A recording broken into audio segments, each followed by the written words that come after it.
Hello everyone and welcome to week 2 of Prehistoric Archaeology in Britain. Last week we briefly explored the Paleolithic, the ancient ancestors of modern day humans. This week we will be taking a deeper dive into the Mesolithic, examining 4 main case studies in depth in order to understand many aspects of Mesolithic life.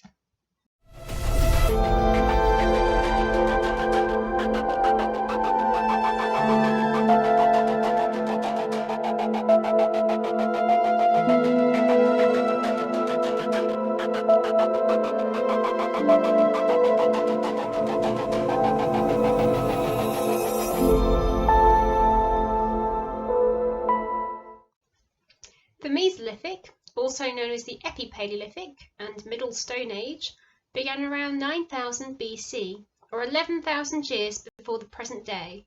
It lasted until 4,300 years BC, or 6,300 years before the present day, when this period merged into the following period, the Neolithic.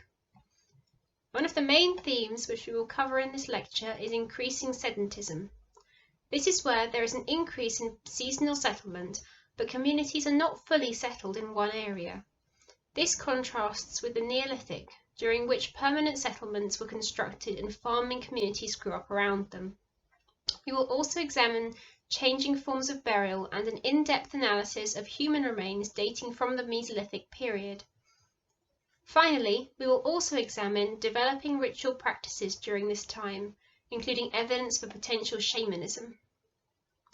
The key sites which we will examine include the Star Carr settlement, Howick houses, Aveline's whole cemetery, and finally we will discuss the human remains recovered from Cheddar Gorge, better known as Cheddar Man.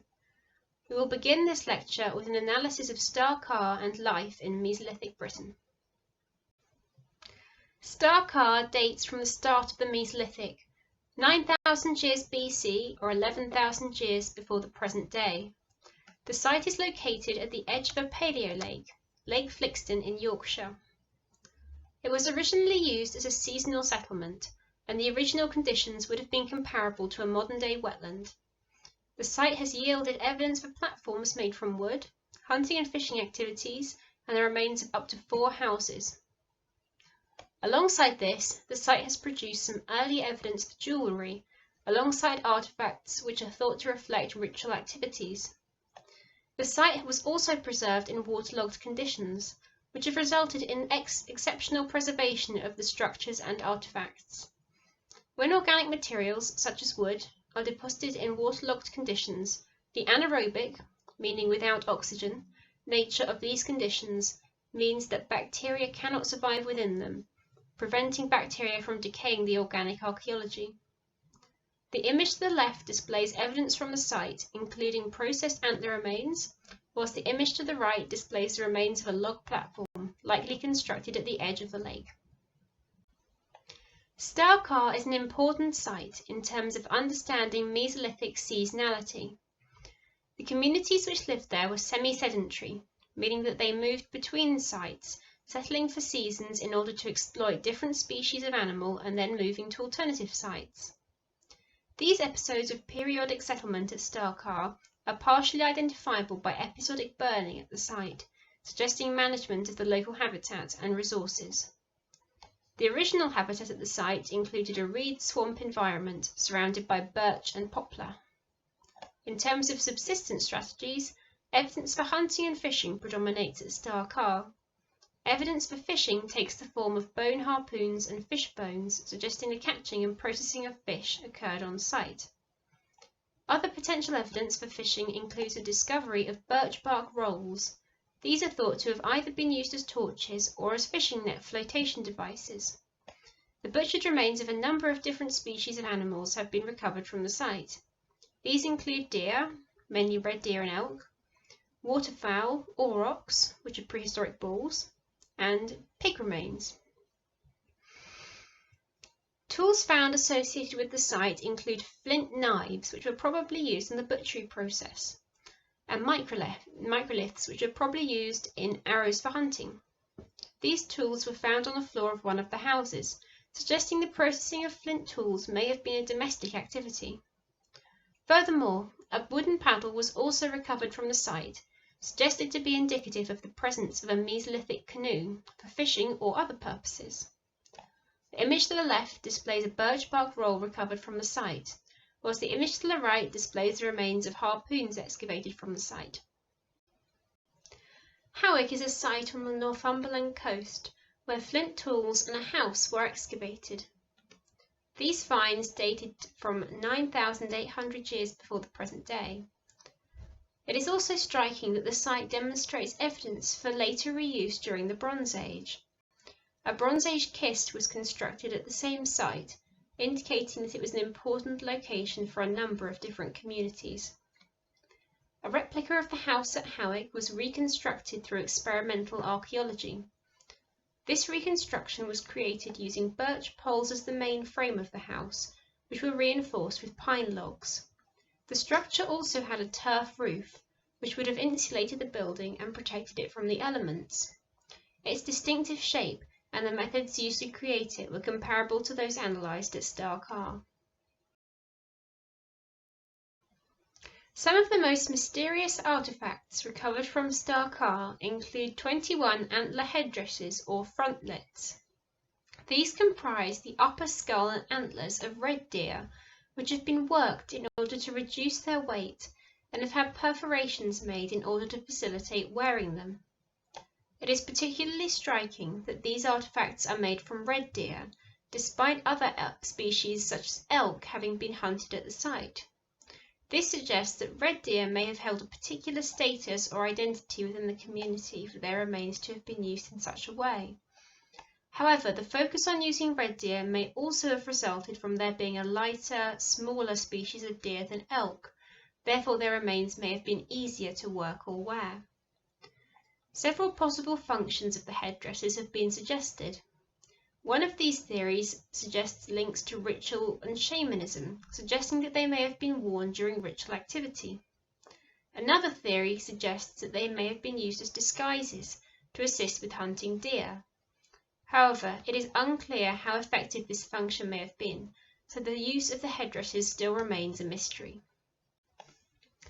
One particularly interesting artefact recovered from excavations at Star Carr is this engraved shale pendant.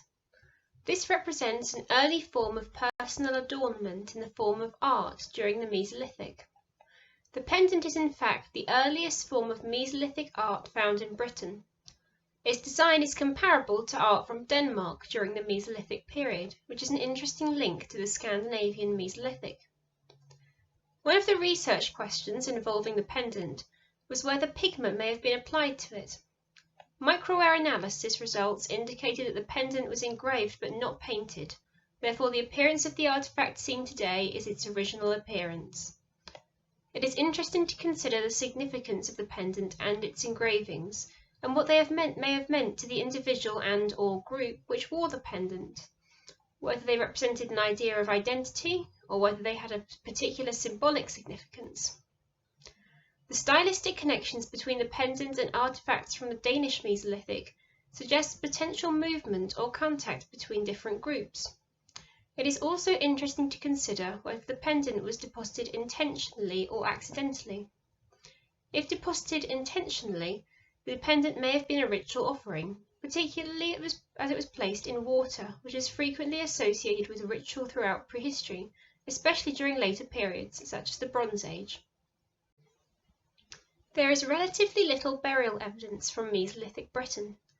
This contrasts with evidence recovered from other countries, such as the cemetery Vedbake from the Scandinavian Mesolithic, which contained elaborate inhumation burials. In England, one of the main Mesolithic burial sites is a cave known as Aveline's Hole, located in Somerset. This site is around 10,200 to 10,400 years old and contained the remains of over 21 individuals.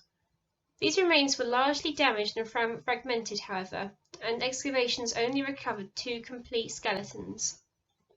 Other artefacts recovered from the Mesolithic occupation of the cave include grave goods and artefacts of personal adornment. These include red ochre, ammonites, and perforated animal teeth, potentially for attaching to clothing or jewellery. The final case study which we will examine is Cheddar Man.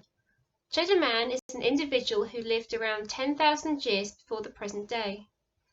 His remains were excavated from Gough's Cave in Cheddar Gorge, Somerset, hence the name Cheddar Man. It is thought that his remains represent a burial at the site. However, it is unclear whether this was simply the place in which he died, or whether he was intentionally buried by an individual or group of individuals. Analysis of his remains indicated that his diet had consisted of auroch, red deer, and freshwater fish, fruits, and nuts. This reconstruction of his diet indicated that Cheddar Man was a hunter-gatherer, similar to many contemporary Mesolithic populations. DNA analysis of Cheddar Man revealed him to have dark skin and blue eyes. This DNA evidence, alongside the physical remains of his skull, allowed specialists to create a facial reconstruction of Cheddar Man. Facial reconstruction involves making a cast or creating a 3D print of the original skull, then building up layers of clay on it which represent the known depths of different muscles and the skin on top. The DNA evidence also allowed archaeologists to determine what colour Cheddar Man's eyes, hair and skin were, which were incorporated into the reconstruction, making him appear very much lifelike. This lecture has explored life, ritual and burial in Mesolithic Britain. Of particular interest is the exceptionally preserved evidence from Star Carr, which allows us to reconstruct the settlement at the site during the Mesolithic. This includes learning about the hunting and fishing, different subsistence practices, and the potential ritual activity occurring at the site, with the finds of the pendant and antler headdresses. We have also learned more about domesticity in the Mesolithic, with the reconstruction of the Howick house. This site also demonstrates important evidence of the reuse of earlier sites by later communities, which is a theme we will explore further over the next week's lectures. Finally, we have learned about death and burial during the Mesolithic. The cemetery at Aveline's Hole and associated personal adornments suggest the importance of grave goods in rituals involving the dead, alongside an interesting comparison between the British Mesolithic cave burials or caches and the elaborate inhumations at sites such as Vedbake. Finally, we have also learned about Cheddar Man and how archaeologists were able to reconstruct the face of a man who lived around 10,000 years ago. This concludes the lecture for week 2.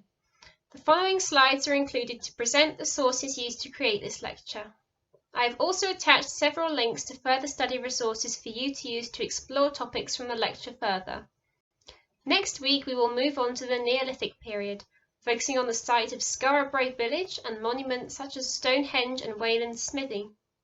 We will also be examining specific artefacts from the Neolithic period, including carved stone balls and the Folkestone drums. Thank you for listening.